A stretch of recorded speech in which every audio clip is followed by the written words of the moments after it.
And Boruto 2 Blue Vortex Chapter 7. Whatever training Sasuke gave to Boruto, he is him. This man did not use Karma Mark, did not go all out. He basically just invaded all the attacks from Mitsuki and then gave him, possibly the finishing blow. But before we get into it, we have my co-host of the Boruto show, as always, Rayshawn. Can you tell the viewers out there where can they find your social media platform at? You guys can find me on all your podcasting platforms, such as Spotify and Apple. You can find me on Instagram at rgap2. And my name is Rayshawn Gatson from the Rayshawn Gatson Anime Podcast, or rgap for short. Also, hit the subscribe button. We're almost at our goal of 500 subs. We're almost there. Thank you guys for who's been subbing lately. I greatly appreciate it. That's dope. All right, Rayshawn, before we get into the chapter, what kind of training did Sasuke give Boruto? Because holy shit, this man looks so OP in this fight right here. I thought it would have been, possibly a neck-to-neck fight, but it was really a one-sided fight. I feel you on that. We did get to see a lot more light style jutsu, and we also have been seeing a lot of flying ranging too. Yes.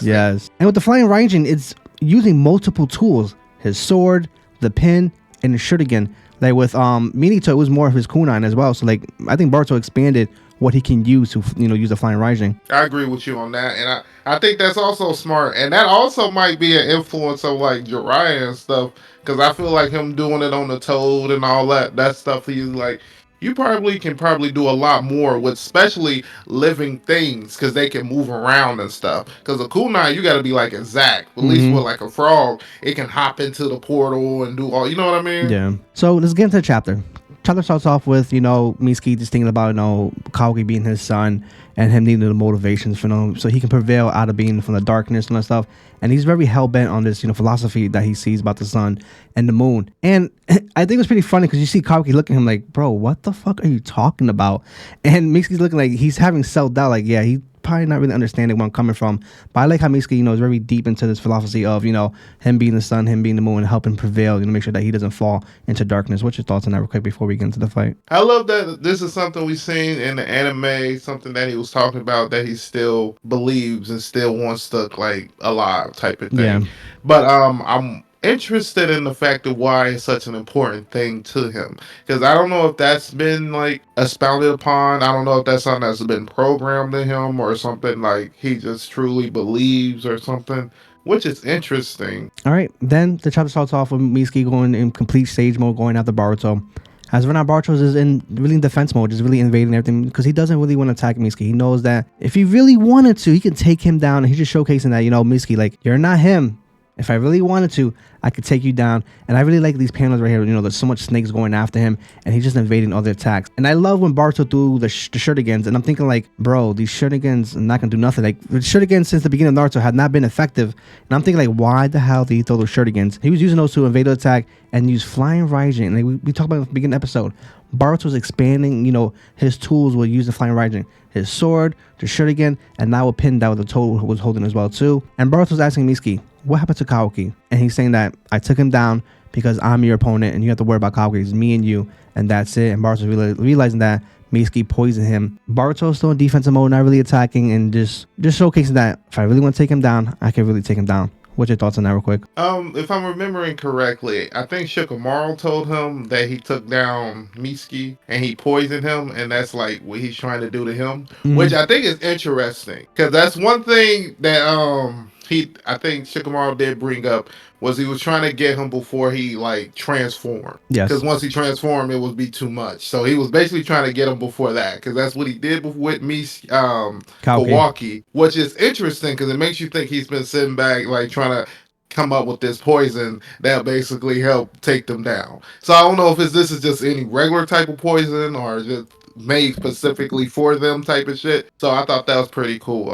The whole interesting, the whole like the start of the fight and everything, I would say I do give it to Boruto in the instance that we know he has probably a lot more in his sleeve. But I do think it's funny, not funny, but kind of interesting the way Mitsuki was kind of making it seem like he was on that same level with the Sage mode and everything. So I don't know if Mitsuki was going all out, or if you know what I mean, if it was some more he wanted to do, because we also get this feeling that he's kind of fighting some type of mental battle going through this match, which is something that Boruto is like kind of pointing out, which is which is interesting because we've been talking about a lot of his influences being like Minato and Jiraiya and all these other people, and now we're starting to see more of a Naruto-esque coming through him. Real quick, before we continue to move on, what was your thoughts when you saw Boruto throw out those shurikens? You like, come on, bro. Was that your thinking process when you saw that? You like, come on, man, or did you have a feeling what was gonna happen next? Well, I didn't. Well, with the flying rising, honestly, when he first threw it, I thought it was more of a lightning style, like he was gonna do something with lightning with it. But you know, you never know what's going on with these people's minds and what they're gonna do. And plus, he's on a whole like another level. These shurikens could have been anything. You know what I mean? He could have threw, and they could have went right through the snakes, and we wouldn't really had nothing, no thoughts about it. So I'm gonna just say, I thought it was an interesting tactic. Then we see Mitsuki saying that I understand your powers. Being able to break your limits is crazy, and Kawaki would be no rival for me right now. But I can't allow you to kill him, even if it costs my life. Mitsuki came into this battle knowing that I will sacrifice myself to make sure that his son is protected. And like I said before, dealing with mental battle right now, making sure that he is survived. Because without him, Mitsuki feel like he doesn't have any purpose right now. And then, dude, this panel right here, when Mitsuki uses Shadow Clone Jutsu and make multiple versions of himself, and Boruto's like, oh shit, he knows how to do Shadow Clone Jutsus, and he's throwing out the snakes. There's probably like maybe 5 to 6 of them throwing his snakes after Boruto. And then Boruto right now, you know what? Enough's enough. Time to get in the offense. And then you see him infuse chakra into his sword and using lightning jutsu to take down all the clone versions of Mitsuki and just showcase, you know, his swordsmanship is up there. And I love how Sasuke really, you know, got to Boruto where we first see Boruto the story, thinking like, oh, it's probably gonna be nothing, a main factor with him. But no, it's really his main weapon. And you just see Boruto taking down all the Shadow Clones with his sword. And this right here looks so freaking badass. And then Mitsuki using Lightning Snake. And then Boruto countering back with the Thunder Arrow. And that right there just looks so freaking badass. And then we'll talk about that real quick before we get on. What would your thoughts on those battles right now? Oh, their fight was pretty interesting. I do like the little shadow clone. I think it was snake clones he basically used. And I like the fact that Boruto looking at that, he's like impressed, but he's also like, you just made this easier for me. Some bullshit he got said. And he basically like destroys all the snakes. And then you got like Mitsuki looking flustered, but not too flustered. Because in my mindset, to me, it's like throughout this whole battle, it looks like Mitsuki is just trying to get these little openings. Like the fact how he was able to track Boruto when he put this little snake and it was able to attach himself to Boruto. Like to me, it's like he needs this like small opening just to poison him or some bullshit. So to me, it's like you can't really count Mitsuki out, even though like you're like winning, because even when you think the fight is over, he still kind of pulls some bullshit out of the ground, and it's like but just from the part we're talking about, I felt like Boruto basically had it like in full control, like, which is pretty cool. I like his whole training and everything. I want to figure out because we see the mindset of how Mitsuki is, and you see him kind of having this internal battle trying to figure out who, like, what is his son, what it means, who, like, what it is, which I think is one thing I think is super crazy about it though. It's like the hair color, you know what I mean? I feel like that right there tell you who your son is and who not your son. Maybe you're not looking at it that way, but you know what I mean? But I thought it was pretty cool. I think the lightning jutsus and a lot of the swordsmanship has been really nice. Oh, yes. I always think swordsmanship is just always looks good in anime, especially if you just move good with it and everything. So the fact that I like that he has a sword and he's using it. If he had it and it was just for show, it would have been like kind of bullshit. But yeah, he's kicking ass. Then we see Boruto showcasing why he is him. Mind you, he didn't use Karmak, didn't use the Izuku Rasengan, just straight swordsmanship and a little bit of fire and Raijin in his Thunder Arrow. He, destroys all the shadow clones of Mitsuki, and then puts the sword right to Mitsuki's neck. I'm like, holy shit. I would have wished it would have been crazy, would have cut his head off. What did he say? But obviously that's not going to happen. But that right there could have been one of the holy shit moments in the Boruto series. Very sure, I'm going to be honest with you. This fight, it was okay, but I feel like it could have been better. Unfortunately, it was short-lived, because, Boruto being him right now. And then we see Mitsuki saying that you're delaying it, just do it. And Boruto's like, you just want me to finish you off, but I'm not going to finish you off. And as right now, we see Boruto, just talking to Mitsuki and just showcasing that, yo, dude, like, I'm your son. I'm the person that you always look up to. I'm the person that who has always been there for you. Mitsuki back to reality because the omnipotent has really messed up his mind, really messed up everybody's mind. So he's just trying to showcase that I'm not that person you're trying to portray me to. Being that this killer and all that stuff, and just showcasing that you do like I'm here for you. I'm the reason why you are where you are right now because of me. It's not because of Kaoki. What's your thoughts on that, real quick? One thing also I want to think, I felt like he was also trying to make it a point that Mitsuki was an individual, that he shines bright when he's like himself or something. Which that was something else I was getting on. I also get the point of him calling himself his son and everything. I do like the fact how the fight kind of ends and you basically get him about to chop his neck, and the fact that it kind of knocks Mitsuki out of sage mode, which to me is like it's interesting the fact that Mitsuki didn't have like a substitution or anything already ready for like this moment, which he probably didn't expect it to come because I mean Boruto's moving super fast, and we don't really know exactly how he got there. It could have been flying Raijin. It could have been just natural speed right there. It wasn't anything specifically to show. I don't think how he got right behind him. Is it? No. No. I thought that was pretty cool. I like the fact that they're having like this whole like conversation, and this is where I'm talking about the more Naruto-esque when he's basically trying to tell him like I'm your son, and you can kind of feel that Kawaki's not your son, and he's basically getting to Mishi because Mishi's hearing this stuff and he's like doubting it a little bit, throwing back with a little bit of his own stuff, trying to get questions answered and stuff. But you can kind of see in his face that he's like been realizing for a second that maybe Kawaki is not the person that he's supposed to be shining, that shines for him, because he's not even bright. You know what I mean? Yeah, and plus, with Boruto, he learned from his father. The no talk jutsu always comes in clutch. And then you seen, at the final panel saying that Boruto, I am your son, and believe me. Then we see Mitsuki wrap around the snake around Boruto, and he's saying that, what are you supposed to say? What should I answer? Something like that. This history. And then Boruto's like mad nonchalant about being tied up by the snake. Like, dude, I know you're not gonna do it, and you know who I really am. And this is why he's showcasing this calm demeanor of Boruto. He's saying that, how are you so calm even when you're trapped? And then he's saying that inside you should already know you're not like Kawaki. He's not your son. I'm your son. And then you see him release the snake, and then you see Mitsuki just being conflicted. And he's like, fuck, what the hell is going on right now? And little by little people in the Hidden Leaf are starting to realize, oh shit, this right here, something's going on, because Shikamaru's starting to figure it out.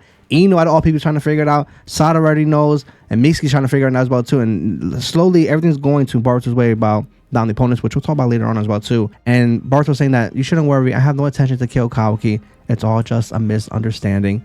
But fortunately, just like brothers, we gotta resolve this. And eventually, a big fight is gonna happen between me and him, and you're not gonna get involved. Then we see Mitsuki saying that, why did the Lord Seventh have to die? And he's like, he's not dead. He's alive and safe. And then you see everybody, Ino, Shikamaru, Mitsuki just under shock, like, oh shit, he's actually alive right now. And then Boruto tells him before he leaves, if you need something, I'll be here for you. Oh, and by the way, for you guys to know as well too, my mom is safe. You guys never worry about my mom as well too. With Naruto being, Hokage, the figurehead of the Hidden Leaf, most people are going to tend to forget the wife and all that stuff, but she is okay. And it's funny because, he's probably thinking like, yo, guys, I know you guys worry about the Lord Seven, but don't forget about my mom. She's okay as well, too. Which is interesting because I bet Kawaki's like, oh, fuck her. She smacked the shit out of me. Smacked the fuck out of him. Smacked the fire out of him. This whole little bit is very interesting. I like this whole mindset that he's going against Mitsuki with, where you're going no talk, no jutsu, because I feel like you get a little bit of like Shikamaru, they're part of this chapter. They're not big part of this chapter, but they're also making like narrative type of talk. So basically they're discussing like, why would he do this? A lot of people wouldn't do this in the middle of battle and all this, which is interesting to me because they have worked with Naruto who would do this type of things in battle and stuff like that. So I wonder if their mindsets and memory of Naruto was kind of like changed and everything, which would just show how crazy powerful omnipotence is. But the fact that we were able to get that reveal that the Naruto is still alive, which I think is going to start having people question and looking at Kawaki a little bit more now, because it's like, well, so where the fuck is Naruto? Like, you know what I mean? So because that's and I think that's gonna be a big thing for what's about to happen later on. But I think that's going to be a major thing in the village because now two prominent people know. I don't know how much of it they really believe or how much they really are going to take upon it. I know Shikamaru is more in the headspace of believing it than a lot of other people. I don't know if he has any like hidden like measures to try to kill Boruto at the end because that's what the old heads want him to do. But I don't know if that's what he gonna do. Hopefully not. I hope Shikamaru's actually like thinking and doing everything and trying to pit puzzles together, which I think can help him in his like whole. I've been saying he the worst Hokage. I feel like this could help him low key because he doesn't really have a lot of chips to play, and all the people who know everything, he can't even keep them in the village. You know what I mean? Like, damn. Later on, Shikamaru's like, all right, Boruto, we gotta talk about what the hell's going on now, because this right here is unbelievable. As we're now we seen Boruto continue. We had the same conversation for almost every chapter about the omnipotence. We know what it is. We know what it has done as well too. But there's some measures that I'm like, holy shit, like we didn't even think about it could even happen. Then Boruto saying that Kaoki, kind of, distorted the facts without reason. I just need you to believe me. He's saying that all the rewritten memories are real for you. Is a possibility. It can't be undone. And I'm like, holy shit. And Boruto saying that even if you could, the conflict between me and Kaoki will continue. Basically saying that no matter what's going to happen, the fight's going to happen. I'm going to have to stop Boruto no matter what because of his father and him sealing him, because his conviction of, stopping other Suskis and him just going really insane right now, saying that he just lost all hope, when it came to, him loving Naruto so damn much. Then Shikamaru said that if I were in that position, do you think I'll rescue Naruto and then kill Kaoki? And he's saying that he wants to kill me, but I'm different. Only if I could finish everything. And that's it. And this right here was a cold line for Shikamaru and Boruto. He's saying that you will be continued to be prosecuted. And are you okay with that? And Boruto's like, yeah, it's all good. It's more than enough. I'll be okay with that. And that right there just showcases like, god damn, Boruto's willing, just to showcase that I'm okay being the villain of the story until I'm able to save my father. And he knows that it's a possibility that this right here, omnipotence can be unwritten. This is it. It is what it is.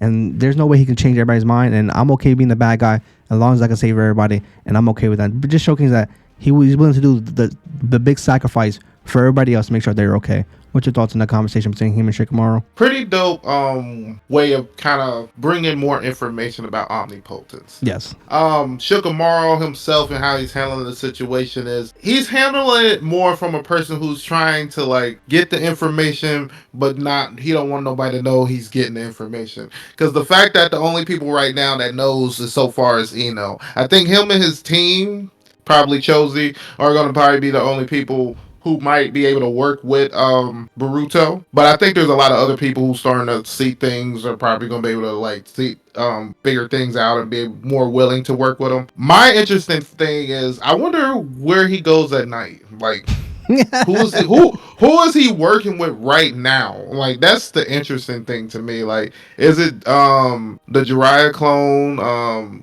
Kaji Koji, or is it Orochimaru or anything? Because like we get to see him like go back and talk to Sadara, and you kind of get in your mindset like, okay, maybe he's coming back to the village or some shit. But no, he's still gonna be prosecuted and everything, and I just want to figure out where he's going to go like after this and be able to do. Which I wonder if Shikamaru also gonna try to figure out a way to keep Boruto, because if some other shit come to Faye, I mean, you have Kawaki, but I mean, Kawaki really hasn't shown what he can do, what Boruto can do. So, like, I don't know. You know what this remind me of? I don't know if you ever saw The Dark Knight. I remember at the end where Two-Face died and, Joker be losing. He's saying that, put everything on me. I'll be the burden of everything.